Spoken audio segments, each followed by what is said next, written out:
Olá, pessoal, tudo bem com vocês? Então, a gente vai, como eu falei, continuar a ler esse livro aqui do São Paulo, aos poucos. Nossa tarefa é grande porque ele é bem grosso, mas aos poucos a gente vai conseguir atingir nosso objetivo. E também agora a gente vai falar um pouco sobre Santa Catarina de Sena. A gente vai ler e comentar esse livro aqui, O Diálogo, um livro muito importante. A gente vai falar dessa santa importantíssima para a Igreja Católica, uma santa mística, santa que conversava com Jesus Cristo, via Jesus Cristo, recebeu muita orientação de Jesus Cristo, é, e ela morreu relativamente jovem. Ela nasceu em 1347 e morreu em 1380, né? Viveu 33 anos. 33 anos e um mês, basicamente. Ela foi muito importante na história do regresso dos papas de Avignon para Roma. É até bom a gente começar um pouco. Eu vou contar a história dela então, depois de fazer esse pequeno resumo do que se trata essa questão dos papas em Avignon e etc. Que tem muita gente que confunde, que acha que ela foi importante, que ela foi importante na questão da resolução do cisma do Ocidente, mas não foi bem isso, né? São coisas que se confundem, mas não são a mesma coisa. Bom, na verdade, vamos destacar a cisma do Ocidente, não tem nada a ver com aquele cisma do Oriente que foi entre Constantinopla e Roma, isso foi 300 anos antes. Não, aliás, mais ou menos isso, 300 anos antes, 1054, se não me engano. Mas o que acontece? Nessa época, no início do século XIV, 1300 e pouco, final do século XIII, o Sacro Império Romano-Germânico já estava perdendo força, né? Na Itália, as cidades-estados do norte estavam um pouco insatisfeitas com o poder papal, enquanto as cidades do sul da Itália ainda defendiam o poder papal, mas estava um clima meio, vamos dizer assim, meio insustentável, um clima meio de guerra mesmo, entre várias cidades-estados.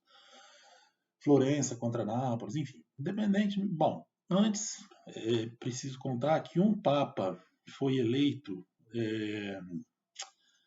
o Papa Clemente V, que era francês, foi eleito Papa. E ele estava em Roma.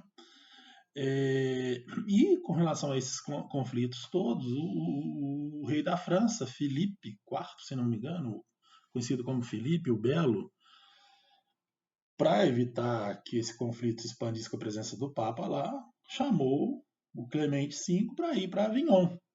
Mas a ida do Clemente V para Avignon não corresponde com o cisma, não tem nada a ver com o cisma. Não havia internamente dentro da igreja nenhum conflito com a ida do Clemente V para Avignon. Isso foi em 1309. Você tem uma ideia, o papado do Clemente V foi de 1305 a 1314, ou seja, durante 4 anos ele ficou em Roma e o resto, os outros 5 anos, ele ficou em Avignon. E lá em Avignon, foram vários papas, até que no ano de 1370 foram sete papas ao todo. Depois do Clemente V até 1370, que foi o último papa a ficar em Avignon, que era o Gregório XI, foram 5 entre eles, quer dizer, contando com o Clemente, com o Gregório XI, foram 7 papas em Avignon. Ele foi eleito papa em 1370 e ele morreu em 1378. Quando faltava um ano para o falecimento dele, 1377, e é aí que a Santa Catarina de Sena entra em cena, ela foi uma das responsáveis pela volta do Gregório XI para Roma. Então o papel dela foi importantíssimo nesse processo.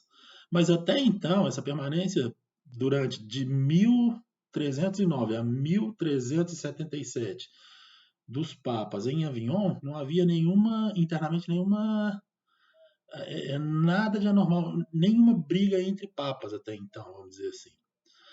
O problema é que quando o Gregório, já em Roma, ele ficou então um bom período, né? 7 anos em Avignon, foi convencido dentre outros, pela Santa Catarina voltar para Roma.